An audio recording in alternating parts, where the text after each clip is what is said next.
Hey guys, M.A.D.D.Y. I don't know, but today we are back with Go! My favorite sports team, and I actually used their merch. I don't know if it was the proper way to use their merch or what have you, but I went to a baseball game with my dad. It was for his Father's Day gift. We went after Father's Day. Surprise, surprise. But I rocked this foam finger and the hat and the shirt. And we went to a Giants baseball game, and they won miraculously. It was really at the bite of it, like really in the nail of it, like the end of the ninth inning, and then when it was overtime, and then it was like a whole thing. Even though I'm not a San Francisco Giants fan, I still screamed my throat out, and I was still sick. By the way, I'm still sick. By the way, but like I was like really sick earlier in the week. I could not talk afterwards. Like, you could hear that I was screaming so much. And it was all for my dad. It really was. And I really like spending time with my dad. Even if it's watching a team I don't like and I had to cheer for it because I have to. But yeah. Anyway, I thought I got good seats, but turns out I didn't. I really wish those baseball sites came with this is your view of the field when you get there. Not like this is a probability of what the view will be. Like this is what it will look like if you sit here. But no, we sat behind inside the bleachers behind foul lines, so we didn't catch any balls, but we did see an amazing game. Today I'm just doing my laundry, folding it, organizing it, and just listening to Go. If we have time, maybe I'll do some Survivor today. We'll see, but I'm not promising anything. But I did fix it. I did fix Survivor. Now I can do bounties for Bonnie Chick McGee. It really was like a patch that the game people needed to fix. They fixed it. My PS5 downloaded the newest update and it updated. So now everything is spick and span. I did 2 bounties already. So I think the last thing is fighting Boba Fett, and I want to experience that with you guys and no one else. So I'm gonna hold off until maybe on Saturday or Sunday, depending. But yeah, we're just gonna hold off until I can make that Boba Fett video. So look out for that. Today's episode is about Tour de France. The only thing I know about Tour de France is you're on a bicycle for really, really long times, like cycling the hills of France. I'm guessing it's like a tour of France, so you're gonna do a tour of France, thank you, with like just riding your bicycle like a lot, and it's like it takes a lot to, and because I think there's like hills, there's like slopes, and there's like curves and like everything, and I think it like takes a whole day to finish, and like I can barely bike around the block, let alone a whole day. So thank you, but no thank you. So I know Mark talked a little bit about Tour de France and he had no idea what it really was, so maybe we're going to learn about it today. Who knows? Oh, and McDonald's, your grandma's birthday meal, very good. The milkshake, it was very good. It tastes like blueberries, so that was very cool. Didn't taste, it's like, blueberries aren't purple though, they're like blue, and not really blue, but they're kind of purple. They're like in the bluish purple light. But I don't think blueberry is like the best thing to make your smoothies. Try something else. But that's just my face, because I just had it today for lunch. Anyway, Tour de France. Focus, Maddie, focus. We're gonna listen to Tour de France. Let's go. 3, 2, 1, go!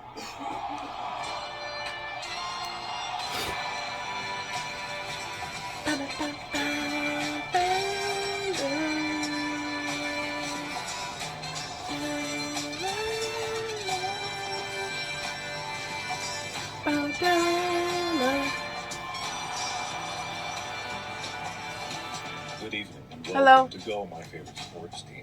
the sports podcast where I, the not sports knower, am conversed with and talked to and talked down upon by the sport knower. Because that's what they do. The sport knowing people are just so high and mighty up in their ivory towers. They think they're better than you and me. And this guy thinks he's better than all of you. His name's Tyler. Well, I don't think I'm better than you in anything except the sports realm. I know the sports realm really well. Trying to qualify things. That's what the sports people do. They always qualify everything. They got to contextualize their scores and all. There's a world record in number of yards done while technically having an appendix rupturing at the same time. It's all useless. Appendix rupturing? I've never had my appendix rupture. I'm talking generally. I was making a ridiculous statement about a hypothetical scenario. But you see how much the sport people just take everything so seriously? They assume that I was talking about an actual category of things. So seriously. Listen, this podcast, if anything, is serious. Yes, very serious. Very serious. Extremely serious. Extremely. It's so serious that we ourselves are not labeled as comedy, but merely tagged as sports and American football. I don't know why we're tagged as American football, to be completely honest, because we've talked about it twice. Tagged? What are you talking about? Like, Spotify has tags, so the podcast has, like, tags for people to search stuff, right? So it categorizes things, because everything's got to be shoved into its own little box. It's got to fit into that category, you know? Just like sports get to fit into a certain category, or whether they're sport or not sport. So, for whatever reason, one of the tags they decided to use was American football. And we've talked about it twice, maybe? We haven't even had a American football guest. It's just really weird to me that we're tagged as American football. Well, okay, let's be fair. You do talk about American football a lot. But I get that. It says sports, American football, and comedy. Yeah, those are the three categories. I think it fits. I just, the American football one is the one that I'm just like, kind of like, why? I think that everybody listening right now knows for a fact you talk about American football. No, I never talk. You talk about it a bit. Australian football, and that got real mad. Yeah, people did get mad at me for that. You're right. But anyway, But does it bother you? Does it bother me that they got mad? No. Yeah. Good. Yeah, exactly. They don't know me.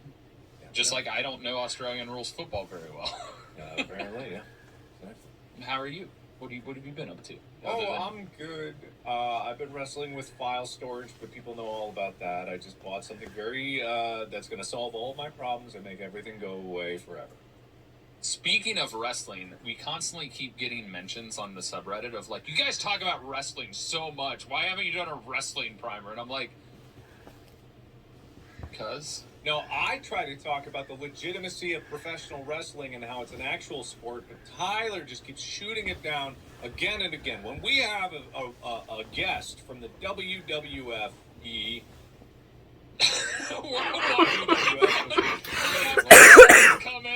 No, we're going to talk about why my brain went to that. Like, that was a long time ago. That was a long time ago. From the WWE... They're going to be so mad at you, and they're going to lay in the people's elbow on your soul. Well, this shows how far behind you are, because the AEW is the new big thing. AEW? What's AEW? All Elite Wrestling? What is that? Yeah, that's the top dog now in professional wrestling, if you didn't know. But I don't pay attention to professional wrestling. Yeah, because it's beneath you. But because it's not a sport. It's great entertainment, but it's not a sport. It's a great entertainment. Let's not get ahead of ourselves. All right. Well, there's great stunt performers, and then there's those guys. No, what I'm trying to say is boring bullshit. See, you and I are not the same. You hate wrestling because it's not a sport. I hate wrestling because it's boring. We are not the same. We are not the same. One of us speaks in riddles, one of us speaks in rhymes. No, that's an expression, Tyler. Don't you know the expression? No. It's a meme. We're not the same. But we are the same. No. We are the same when it comes to cycling, because both of us have e-bikes. Yes. And you know what we're talking about today? Those that cycle for insane distances without the assistance of electric motors. Okay. You're talking about the Tour de France. Well, we've already talked about the Tour de France before. Very briefly. Very We have briefly. not done a primer on it. We briefly mentioned it in an episode, but it was not about the Tour de France. Wait, is this a primer on the Tour de France or a primer on competitive biking? Because that would be the sport, right? Well, it's a primer on the Tour de France because the Tour de France is coming up, and there's different sections of professional biking, and this is like the pinnacle of endurance cycling, so it's kind of a primer on the event, which kind of goes into cycling. So it's a primer on cycling, because a primer would be about the sport of cycling? Yes. Checkmate. Checkmate. See, this is how good I am at sports now. I know sports so good that I know that shouldn't be a primer about the Tour de France, because that's just one race out of a worldwide arena of races, all encompassing that is cycling. I will take my points. Reddit, you're on my side. Subreddit, r/GMFST. Shout my praises to the heavens. I have earned the master's degree. This is a primer on the event. I don't accept that. I say it's a primer on cycling. Which is also a primer on cycling. I will fight Tyler's ignorance by looking up and describing cycling as a sport. I'll describe cycling. It's a part of the Tour de France. Cycling is a part of the Tour de France. Not It's Tour de France is a part of cycling. I'm sorry, how belittling for those. If you don't get into the Tour de France, you're not a professional cycler. So says Tyler. No, that is not what Yes, that's what you're saying. That's what he's saying. Oh, I see. If you can't go to France, you're not at the hippie top. Who said you go to France for the Tour de France? Listen, history. Wait, is the Tour de France not in France? Bicycle race is popularly held to have been a 1,200-meter race at the Parc de Saint Cloud, Paris, France. But it was won by an Englishman. Game 4. Nice. Good history. Yeah. Good history. But that's not Act 1. Okay. This is Act 1. Okay. Just kidding. We haven't even talked about the Tour de France enough yet. No. Gotcha. Yeah, you go out. Sorry, that was outside. This episode is brought to you. So, Mark, do you know what the Tour de France is? Sort of. A bicycle race in France. Basically. No, it's all across Europe. Really? Tour of France. It's you don't think Tour de France. Translate here. All right. Okay. It is Tour de France.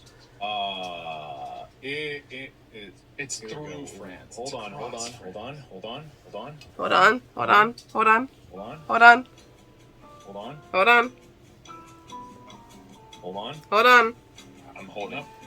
on. I'm holding. Yep. Hold on. Holding. Mm-hmm. We're holding. We're holding. Hold on. Holding. Did you just cancel it and then redo it? Yeah, hold on. There we go.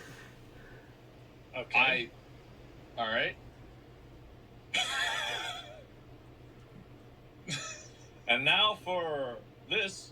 Oh, never mind. What are you doing? I don't know if it's capturing audio. I think that's a problem with your setup, but it's capturing it. Oh. I don't hear anything. Yeah, I don't hear it. So I'm pretty sure it's Tour de France. It means Tour of France. You're right. It's an annual bike race through France that starts on July 1st and is made up of 21 stages that take about 3 weeks to complete, as the race is over 2,000 3 weeks of varied terrain. But what is cycling? Act 1. The history of cycling. War.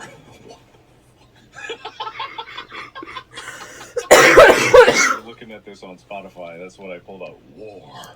The bicycle has been used as a method of reconnaissance as well as transporting soldiers and supplies to combat zones. And it has taken over many of the functions of horses in warfare. Horses in warfare. The first evidence of horses in warfare date from Eurasia to some kind of equine pulling wagons. War wagon. A war wagon is any of several historical types of early fighting vehicle involving an armed or armored animal-drawn cart or wagon. Wagon. A wagon is a vehicle. Okay, vehicle. Okay. Bicycles. We've come full circle. So the sport of cycling, guess what? Here's the primer on the sport of cycling before we get into the Tour de France primer. Oh, I see. Okay. It is the act of racing while utilizing a piece of equipment known as a bicycle in order to compete. Wow. There you have it, everybody. He gave less respect to the sport of cycling than he did hockey. You hear that, all you bicyclists? I heard that. It's simple to explain cycling. You ride a bicycle and you race from point A to point B. Or you're on a track for the speed track. You know, it's apparently not, because I don't even know how bicycles work. It's not centrifugal force. It's all this weird self-balancing mumbo-jumbo. I went to engineering school and I don't even know how a bicycle works. Look, it really got to me, that one jacuzzi, and I'm letting it affect everything I do from here on out. Wow. Wow. Yeah, I know. That hit hard, Mark. That hit hard. I feel for you. I really feel do. for you. I really do. But anyway, this is about the Tour de France, which is one of the major events in cycling and probably the most prominent name for the sport of cycling that people go to watch. Cycling obviously crosses numerous different paths. You have speed cycling, you have sprint cycling, you have various different sections of cycling. Cycling is even involved in the triathlon, which is running, swimming, and biking. But cycling, simply put, is riding a bicycle and racing on a bicycle. That's the sport. Interesting. Would no baby Mark building his first bicycle? We'll get baby there. Mark We'll get going there. into We'll get the penny We'll get farthing? We'll get there. We'll get No there. history of the bicycle? We'll get there. We'll get there. We'll do the history of the Tour de France first. All right? So, Mark, Act 1, the Tour de France. The route changes every year. So we're going to focus on this year's race that starts on July 1st. Okay. Okay. And the race is over 2,100 miles, broken down into 21 stages, raced over 23 days. Okay. That's right. Only 2 days do they not cycle during the event. Wow. Wait. How did you do that math? Did I miss something? 21 stages over 23 days. One stage per day. There's only 2 days off. I got you. Okay. It's made up of 6 flat stages, 6 hilly stages, 8 mountain stages, and 1 individual time trial, which is the main sprint of the event. So you have to be able to have endurance, you have to have hill climbing, you have to have mountain stages, and you have to navigate the pack, because every year there are tons and tons of wrecks and injuries during the course of this. One person falls in that pack and it can take out tens to hundreds of cyclists. How many people are in the race? Good question. I think that varies per year. 176 riders across 22 8-member teams took part in the 2022 races. Okay, that's what I said. I thought there would have been more. I really would. I don't know why, but I thought there would have been more. There might be more trying to qualify, and there's also more because there's also cars and vehicles for teams for bike repairs and other stuff that can be on the track at the same time. So if you actually watch the event, there's like cars and motorcyclists that will like hand them water and different stuff as they're going, so that they don't have to carry like an insane amount of water. They do carry an insane amount of water, but not all of it, so they can hand off empty water bottles and get refills and stuff while they're still cycling. But yeah, the 2 off days, only 2. One is after the 9th stage, so they do 8 days of cycling, or 9 days of cycling, then they have 1 off day. And then they do an additional 6 more, and after the 15th stage, they get their 2nd day off. Could you imagine riding a bike for that long? Yes, I just did. Do you think you could do it? Ride a bike for 73 days? How many did you say? 21 days. How long per day?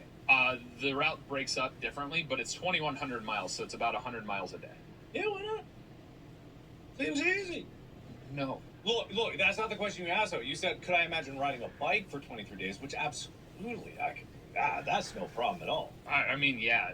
You ride it for 10 minutes and then be done, then sure, yeah. Yeah, easy. No, this is straight, Mark. This is just forever riding your bike. At the end of every race, they put like IVs in. And you want to know what's crazy? This particular event is one of the most prominent doping events in sports. It's why Lance Armstrong got caught for doping, and it's blood doping, it's endurance doping, right? Okay. So lots and lots of blood. They want to pack those red blood cells to get those oxygen to those muscles, because they need to make sure and prevent the buildup of lactic acid, like Epogen, the drug I told you I had to take in college because I was anemic. Yeah. Epo. It's erythropoietin is the official name. But it causes your red bone marrow to develop more red blood cells. So here goes Tyler doing another skipping over, not doing an Epogen primer. I'm sorry, all you Epogen fans out there. I know you really love it, but Tyler just doesn't care. He doesn't care about your love for Epogen. I want posts on the subreddit of people accusing Tyler of not caring about those who are true fans of Epogen with their Epogen shirt. Woo, Epogen! They're on the sidelines. Oh, he's making fun of me now. He's making fun of me. Yes, that's right. I will. Okay. So, guess what country you start in for the France. 2023 France. No. What? France. Nope. Spain. On July Spain? 1st, 2023. Bilbao, Spain, near the border of France. While the race most often starts in France, in the past it's also started in Belgium, Denmark, Germany, and even Ireland. And this year it is starting in Spain. The majority of the races do take place in France because the whole idea is it's a tour around France, hence the name. But it didn't start like this. This was not the beginning. Right. Act 2, Uh-huh. the history of the Tour de France. Okay. So, the origin dates back to 1903 Oh, in 3. Paris, France. And it's a story of espionage. Like spies? Espionage. Espionage. The battle between two newspapers. You never read that word out loud? I have. I just stumbled on it, so then I was just blabbering on and on to make myself sound like I did it on purpose. Thanks. Sometimes I'm smart. Anyway, it was a very, very, very long bike ride.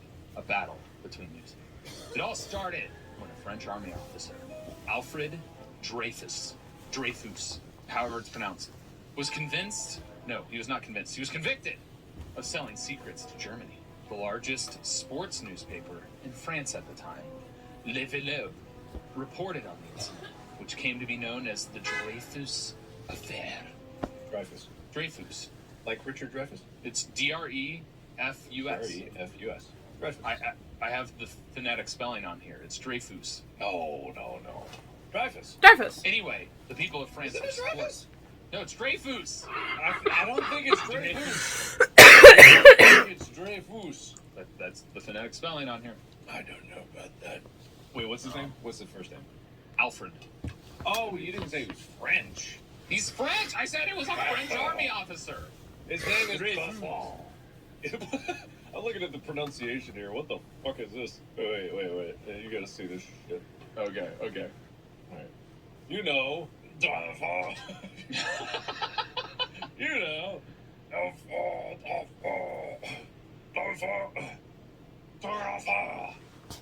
Jesus.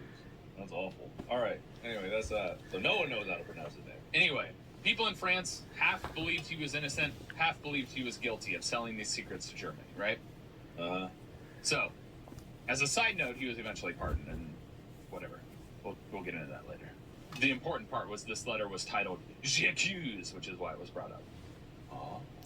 But when Le Vélo took the stance that Dreyfus was innocent, this angered some of the paper's advertisers, who banded together to create a rival paper, L'Artaud. While they expected their new paper to be a success, sales were sluggish, and their measly circulation of only 25,000 copies was nowhere near Le Vélo's 80,000. That is so many. That's a difference of 55,000. Good job. God, yeah, I'm good at math. So, a crisis meeting was held to brainstorm ideas. Uh-huh. How can we increase sales? How can they defeat their rival? How would you do it, Mark? How would I... In a newspaper? Yes, how would you defeat your rival and increase sales of your publication? Blow it up! Kill them all! Kill them all! They would think that you were selling the secrets then. Kill them all. Well, I thought there was a rival publication. I thought it was like... This is But that's all in Paris. Yes, that's why I said kill them all. All right. France, baby. That's bloody.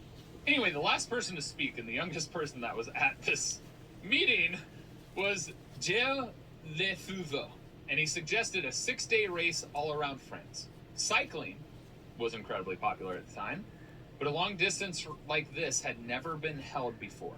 No long distance race. After getting the green light from the financial director of the paper, the planning began for this race between the rival newspapers.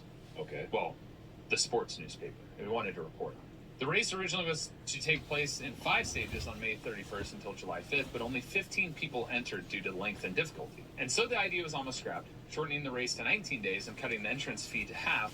Over 60 people ended up entering the race. Mm-hmm.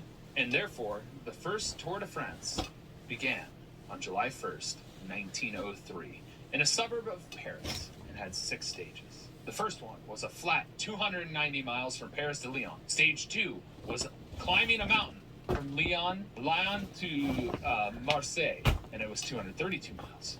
The third stage, Marseille to Toulouse, was flat 263 miles. Toulouse to Bordeaux was flat. Next stage, 167 miles. The next stage, another flat one, 264. And the final, back to Paris, 293 miles. Totaling 1,509 miles. And they pedaled both day and night to reach the next city. Only 21 crossed the finish line out of the 60 racers that entered. We don't know what happened to the other ones, because they were traveling across unpaved road off in the middle of nowhere on days on end with no streetlights, no signs to guide them. Oh, that's unfortunate. That only 21 finished. What happened to the rest? That's what I said. Oh. We don't know. Only 21 finished. They were lost to the wilderness. Died. Well, that seems like a bit of a problem. Did no one go and find them? How many were lost? It literally just says 21 finished, and it doesn't say anything about the other ones. Out of how many? 60? So there was 39 people that mysteriously disappeared in the middle of this race? Seems to be the case. All right. They must have gotten kidnapped or stopped and had a beer, and who knows? I don't know. Maybe they found love along the way, Mark. I don't think... I highly doubt that occurred. It's France. Love is in the It's air. France, baby. Anything can happen in France. Ah. Pew, pew. With the Wild West of Europe, France was. And what if you died in a bicycle race? No one's gonna find your corpse. Yeah. There's gold in them bicycles. Yeah, you know. France. France. France. Hugely popular for love. And Yeah, apparently everyone's guns. fucking on the bikes up here. I go all the way up. France, baby. Well, needless to say, the race became hugely popular because of all of the sex they were having on the bicycles, apparently. Of course. Tyler says it in a primer, therefore it is law. And in 1904, due to wild fans and rampant cheating, apparently fans were beating up rival riders who blocked the road to slow down competitors to their favorite and threw glass nails on the road. Several competitors were disqualified, and thus, in a short time, cheating immediately was available within the sport. Okay, good. I mean, that's what you love cheating. Nope. In sports. Nope. Okay. Sorry. I hate it. That's so good. I hate it so much. I never cheat. My apologies. How dare you say that I like it? What's wrong with you? I already said sorry, so. Anyway, the race evolved over the years and added the first mountain stage in 1910, and the number of stages increased. Originally with 5 stages at the beginning, to 1910 it was up to 15, and today there's 21 stages over the 23 days. While early racers had been sponsored by companies, most were individual competitors who entered themselves, and more it became more about teams and sponsorships, making modern races today more of a commercially sponsored teams, whereas there's still only one individual winner at the end, and that's the famous yellow jersey. Yellow jersey? Famous? I've never heard of that. It's not very famous. In cycling, yes, the yellow jersey is the leader of all of the racers in the Tour de France. Originally, it was a green armband, but it evolved to the yellow jersey in 1919 to make it easier to see who was leading. It was chosen because L'Auto was printed on yellow paper. L'Auto? Is that one of the publications? That's the newspaper that made this race so that they could write on something that nobody else could write about and increase sales. Because they printed on yellow paper. Well, I don't know if that had anything to do with their sales, but they changed the jersey color for that reason. Interesting. To make it more iconic. Newspaper was the starter of the Tour de France? Yes. Okay. A newspaper started a sport in order to start it. I'm gonna put these away. I'll be right back. But I'm still listening. Good point. Good catch. Thank you. But the Tour de France took place every year since its start in 1903, except during 1915 through 1918 during World War I and 1940 to 1946. World War II. Okay. Because obviously there was not exactly the opportunity to bike ride much unless you were in the army trying to deliver messages or transport very quickly. France was often overrun. That's in the war section. I read that on Wikipedia about cycling. See? Exactly. Yeah. Act 2. Time to race. Mm-hmm. Mark, what do you think you need to race in a bicycle race? Bicycle. Okay. That's it? Nothing else? Oh, so the world of cycling is a little more complex than my understanding. I listened to the cycling primer that was at the beginning of this episode. That was all you said. Baby Mark was prepped with just that. It's a race where you ride a bicycle. That's all I heard. The cycling primer is dead. I've never won so hard in an episode of Go than this. This might be my winningest episode ever. I just like... You are winning the Tour de France. You're right. Checkmate. No. I don't care about the Tour de France. What? No, that's what we're talking about. I care about the sport of cycling, and everyone knows in the cycling world that the Tour de France is just a shadow of its former self when it compares to the monolith that is the entirety of cycling, I'm assuming. Anyway, I think it takes up a pretty large portion. You need a bicycle. You Yes. need pants. Pants is correct. You need a helmet. There you go. All right. And you need lots of extra blood. Yep. That's technically sort of accurate. You need to stuff your veins with as much blood as you can from whoever you can stuff inside of you. And then when you have enough blood, then and only then can you race. You know, one of the biggest ways that people pack their blood, because blood packing is technically a thing, is blood transfusions, where they withdraw blood, have their body replace that blood, and then reinsert said blood that was withdrawn from you back into your body. Well, that's gross. Why not just steal blood from the poor? Well, I mean... Don't consider that. That's not something you go, well, I guess that's enough. No, I was gonna say there's problems with using other people's blood because of typing and get the right diseases. Type 5 head, boy. I wonder if people have actually paid. I'm not getting into that. Anyway, back to this. But you forgot Absolutely. the main thing. If you think that there isn't a world where the rich could get extra years added onto their life by buying blood from other people, they would do it. And they probably do it. Remember that story about that guy who pays to transfuse his blood with his son to stay young? Wait, is that a thing? Yeah, he pays all this money and to do all this treatment, $2 million a year, to get all these treatments to look younger, and he looks 45, which is exactly as old as he is. I didn't know that was a real thing that somebody was doing. Oh yeah. That's gross. Yeah. You forgot the most important part, though, of competing in this race. You need buns and thighs of steel. Oh. You need to be lean up top and thick AF on What bottom. the hell? See. You need to be aerodynamic, so little wind resistance. You need to be string being up top, and then your thighs being able to muscularly push up and down mountains, race, go fast, go far, go good. Okay. All right. So, technically, there are no specific specifications for the bike other than it has to be a minimum weight of 15 pounds, and the bike has to be openly available for sale to the general public. Oh, interesting. I didn't know that was a requirement. So you can't build your super custom bike? You can, as long as it's open to being purchased by the public. You can't have something that no other person can get their hands on. So it's like a stock bike racing, almost. Yeah. It's like a weird must-be stock level thing.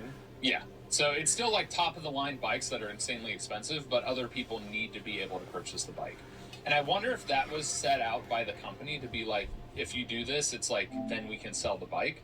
Because that was kind of why stock car racing became a thing, is it was showcasing the performance of actual cars people could buy. I mean, maybe. That's pretty cool. I mean, yeah, everything is there to make money, so I guess it's not really that much of a shock. But yeah.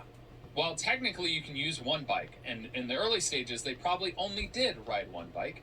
Most teams have multiple custom bikes set up for each stage, depending on the terrain, the circumstance, and the type of ride it is, whether it's flat or mountainous.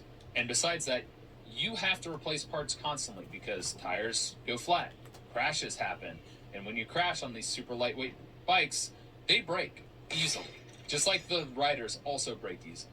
Yeah. Maybe they should be stronger. Well, they're riding at an average speed of about 25 miles per hour. My electric bike goes way faster than Not up a Why hill. don't these... Well, what the hell it do? Mine does now. I'm jealous. I want it. Mine struggles up the hill, just like I struggle going up hills. Except for when I have to, because I'm chasing down you and everybody else to get to the 4th of July viewing spot. That was very impressive. I was quite impressed by that. But for now, you know, technology does exist. That there are mountain bikes that have really powerful motors and go straight up a hill, no problem. But the bikes that we have are not meant for that. So mine technically doesn't really go up there that fast. Yeah. All right, so your helmet, Mark. You got to make sure you're aerodynamic. You want the least amount of wind resistance possible. Okay. And your clothing is skin tight. Again, snug as a bug. Okay. That way you're aerodynamic and it keeps you warm or cool, depending on the weather.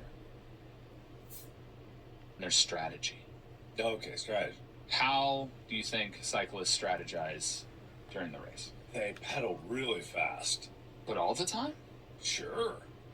They're on a team, Mark. All right, so you got like four. What? Yeah, they're teams. So you have most teams are made up of 4 riders, and so how do you think they conserve each other's energy in order to get the most distance with the least amount of effort?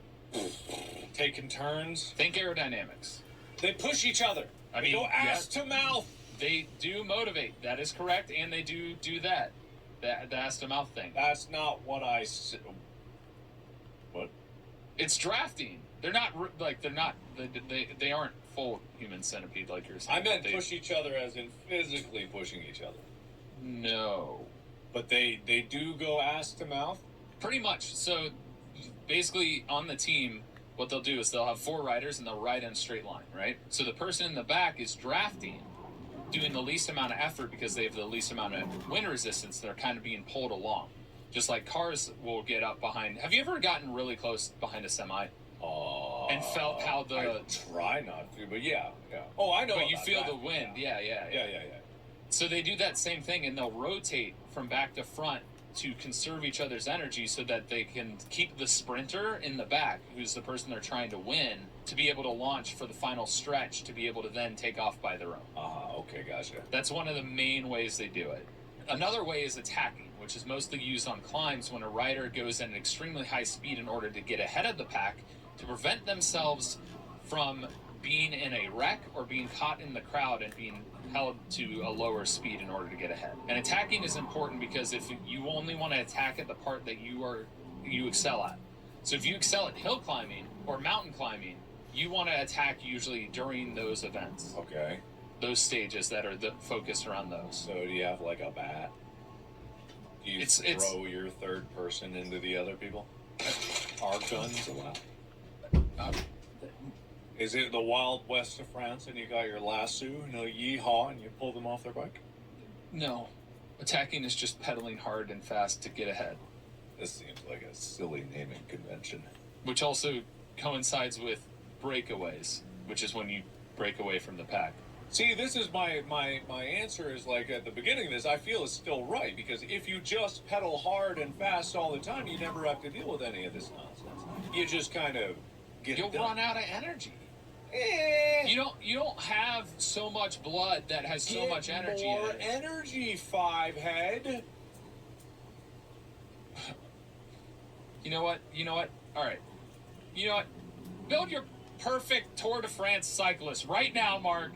All right, because, okay, so as far as I know, the Tour de France works where once you start going, you just don't stop, and each day you wake up even farther than the other person, right? You only have a set distance per day for the stage. You have a start and a finish, because then there's jerseys that are given out for the people that are the leaders for particular stages, as well as the leader of the overall time. And all right, so then you just race as hard as you can every day, and you win. I cannot argue with that. So technically, my perfect rider is someone that can race as hard as possible and sprint from start to finish, from the very beginning of the race on the first day to the very end of the race of the next day. That's my perfect racer. That's so simplistic. My perfect racer is not a little bitch and is able to actually keep pedaling all day, every day. All these weak racers that need brakes and needs to strategize. It's like, clearly the answer is just pedal harder. Wow. Wow. You know? You know, Am I wrong? you're right. You're right, but you're also wrong, because these riders literally have to get, many of them have to get lifted off their bike at the end of each stage and get IVs put in them to keep them from being overly sore and fatigued into the next day. Like, if you ever watch the race, by the end of it, they can't really walk. That's why they have a bike. They don't need to walk. Mark! These are insane athletes that literally push their bodies to the insane limit of endurance and strength and just absolute mind over matter ability to cover distance over 21 days, hours on end each day of cycling, up mountains, up grades that our cars would struggle going up, on skinny, tiny roads where they could go off a cliff's edge if they go too fast around a corner. This is the first time in the whole episode that I've been super interested in hearing about the Tour de France. That impassioned speech was phenomenal. I want more of that. Therefore, I'm going to be even bigger of a dick to these pathetic, wimpy baby bikers who don't know the front tire from their left nut, which Lance Armstrong doesn't even have. Mark, the highest recorded speed in Tour de France was in 2019, was 101 kilometers an hour. That's 63.1 miles per hour. You're on a bike with a little foam aerodynamic helmet, skin tight, no protective elbow pads or anything, riding around the skinny roads of Europe, which, by the way, are not as nicely paved as some of the places here in the United States. And you're on a tire that's like this thick, this little skinny, like inch and a half wide tire, fiberglass underneath you. One thing goes wrong, and your face is planted into the pavement. Your body is flying off the cliff. Damn. These racers are not only insane endurance athletes who can pedal to the metal and go faster than most anyone on a bike up a mountain or up a hill with a grade that is like 10% grade or more. It's insane what they do. Averaging 25 miles per hour is because of the hill climbs. It's insane. And then the pack crashes and everything that happens, how quickly somebody else's mistake can take you out of the race and you could have been the best athlete that year. Oh, I can't imagine what goes through their head. You get hooked up to IVs every night to rehydrate and get your body set to be able to race the next day. 23 days. 21 days of riding. 100 miles a day. If the average speed is 25 miles per hour, that's 4 hours of cycling a day, at least. 4 hours? 100 miles a day. It's usually more than 100 miles, but because it's 2,100 miles over 21 days, think about trying to go 25 miles per hour up a 10% grade.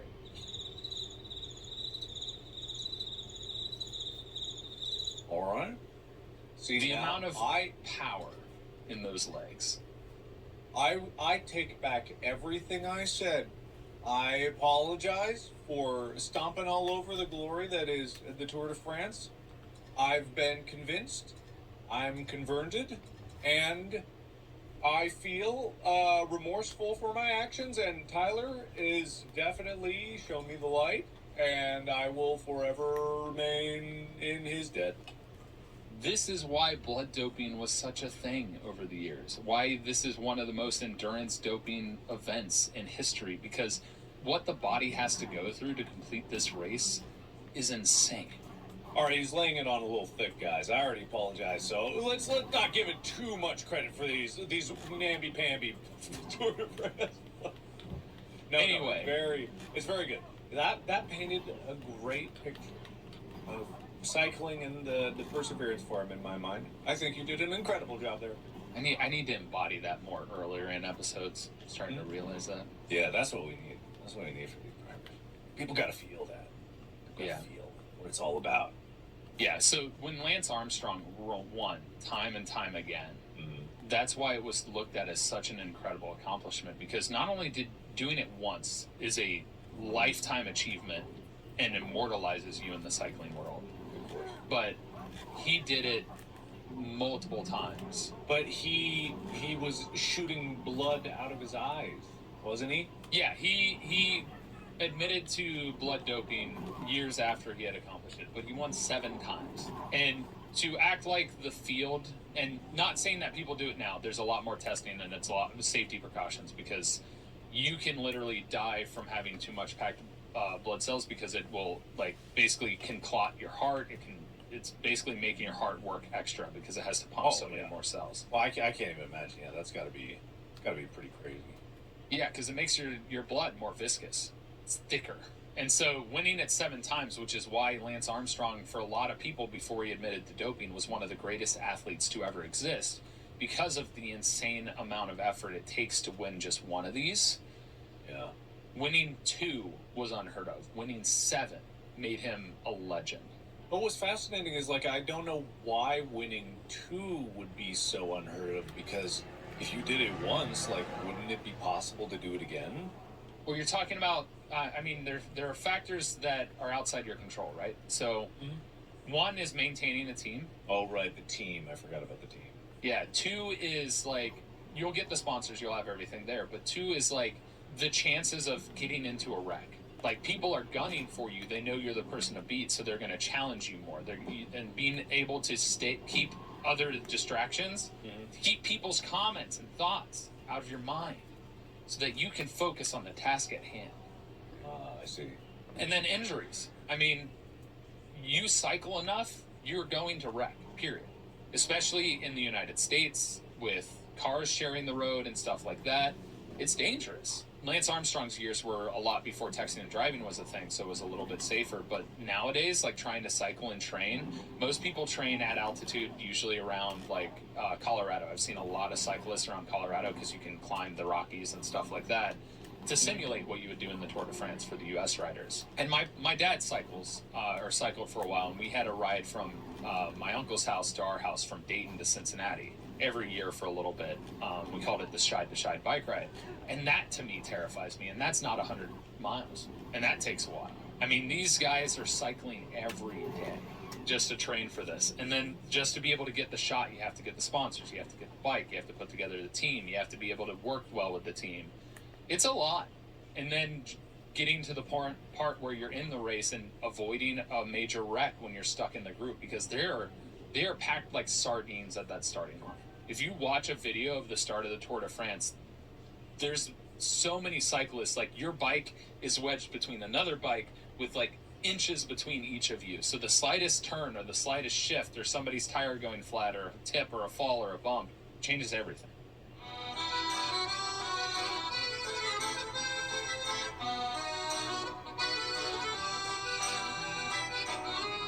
Oof. Ouch.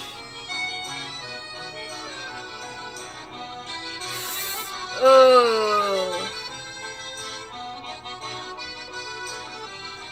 Oh.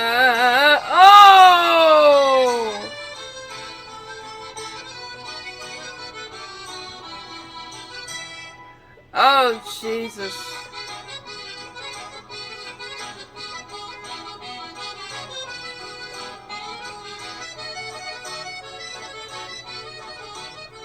Well, that is fascinating.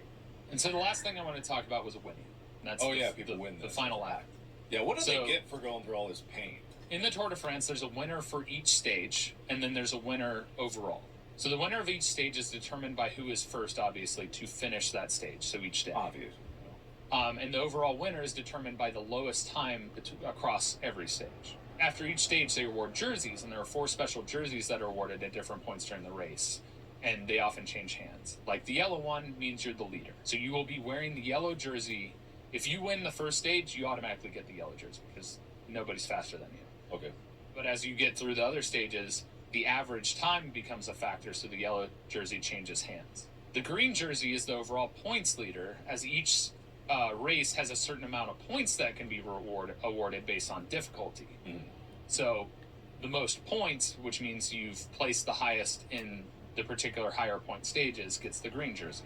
There's a polka dot jersey, which is the king of the mountain jersey, who receives the most points on specifically mountain stages, which are climbs. And then there's the white jersey, which is the young rider jersey, and is awarded to the fastest rider under the age of 26. Oh, well, I would have figured that riders under the age of 26 would be better riders than people over that, in general.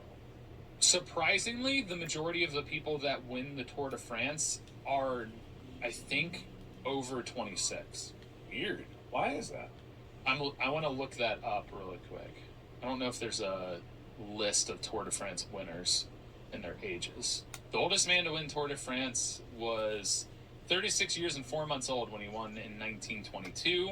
The 8 youngest winners: 22 years old in 1960. A lot of 22-year-olds. So maybe the winner usually is that. So it's like probably the person who's in second place, 21 years old, 19 years old in 1884, won the Tour de France. Tour de France. Winners list.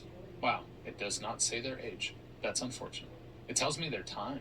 In 2022, the winner won in 79 hours, 32 minutes, and 29 seconds. That was the total time for all the races, which is the shortest time in the modern era. Oh, yeah. All the Lance Armstrong things are listed as no winner now because he went and got disqualified. How many people do you think cheat? Percentage? Yeah. I mean, historically, probably more. I think in modern day, I'd probably put it at max 25%. 25%? That is still a lot of people. I know that, it's funny. There was I don't know if you watch CrossFit documentaries at all. It's weird, they put out that documentary every year. It's like the fittest human on earth documentary about CrossFit. And one year it was entirely seemed to feature this one guy, but it seemed to feature him in this kind of increasingly sinister way. And it's because at the end of it, he got caught for doping and just taking performance enhancing drug. But it's also just I'm sure that it's incredibly prevalent in every sport. And at the same time, it's I'm sure, because for so long they must have tested Lance Armstrong and he didn't do it, or it didn't go didn't go through, but he must have been doping the entire time. It's not like he suddenly one year did doping, because it's not like his performance just spiked up all of a sudden one year. He just must have been doing it the entire time. And so it's yeah, I'm sure that it is probably very prevalent. Yeah. For the record, the average age of the winner of Tour de France is 28 years, 28.7 years old. Okay, that makes sense. That checks out. The 2012 winner was 32, 2011 was 34. There's some 30-year-olds and low 20-year-olds, but a lot of 30-year-olds. A lot of high 20s and early 30s. Gotcha, okay. Yeah, I'm actually really curious what the stats actually show of how many people tested positive and were, kicked off of the Tour de France. Do you think the CrossFit guys doped a lot? Is that what you were saying? I'm sure.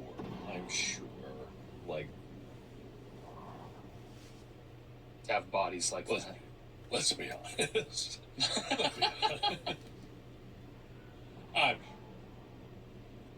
Well, those listening, if you're interested in checking out the Tour de France, it is televised. It takes place starting on July 1st, and it's really interesting to watch. My dad, I got so annoyed because I wasn't allowed to watch anything else at the house when the tour was on, when he got big into cycling. So it was just cycling on TV every day, and I was like, all right, I'll go do something else. Yeah.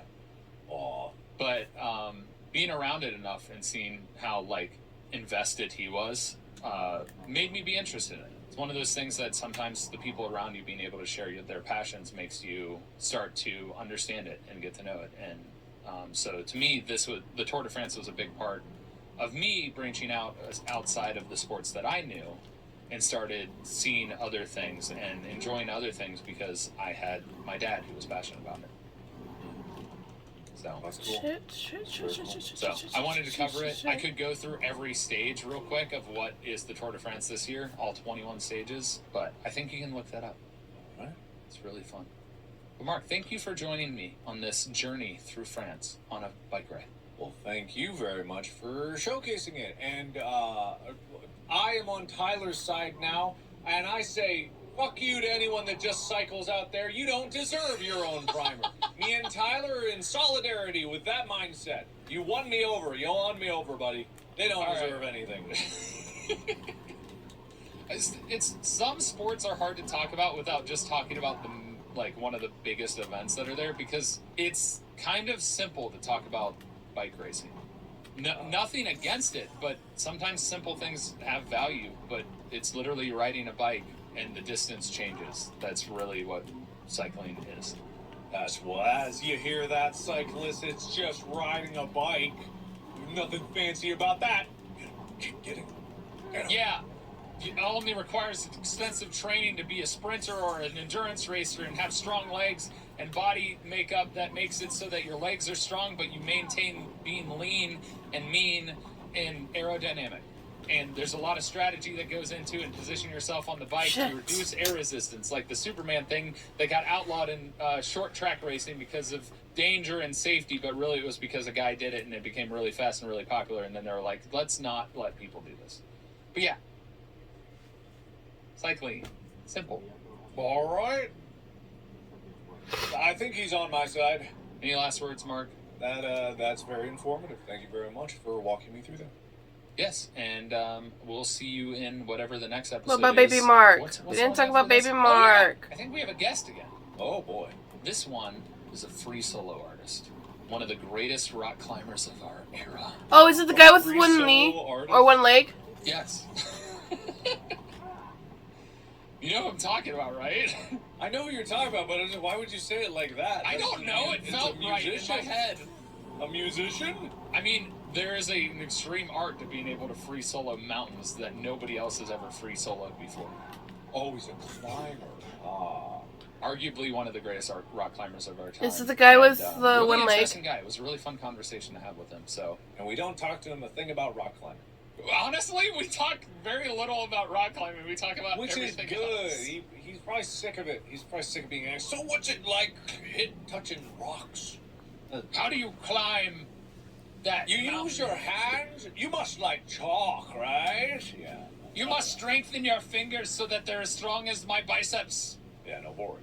But we talk about interesting things. No, it's a really good episode, and we, for the record, it's Alex Honnold. Literally, the documentary Free Solo is Oh, it about is the his guy. climb of El Cap, and he's still the only person to have ever free soloed El Capitan in Yosemite. Yeah. Good for him.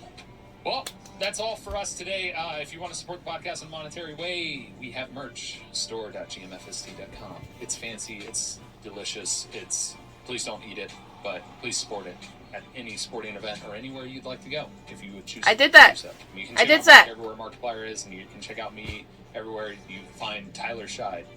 All right. Oh, and if you want to see the video, go to Spotify. Video is only on Spotify. See our faces. All right, bye. Bye-bye. Bye-bye. We forgot to talk about Baby Mark. I'm mad about that. But not really. Shut up. Spend more. Shut up. Alright. So that was Tour de France. So I did not know that it started with a rival newspaper article. And it started all this, which is crazy. But I know, like, Tour de France is, like, a really big thing. And I did not know that Lance Armstrong... I do know about him. But I didn't know that he, like, came out, like, using substance to win the races. I mean, it makes sense, but, you know, I didn't know that. So, yeah. Thank you guys so much for enjoying this. Make sure you check out them whenever you check out them. Make sure to buy the merch. I recently used it last Monday, so yeah. And I'll see you guys next time. This has been M.A.D.D.Y. I don't know, but check out my episode on Secret Invasions. I tried a new thing. So yeah, check that out. But I'll see you guys later.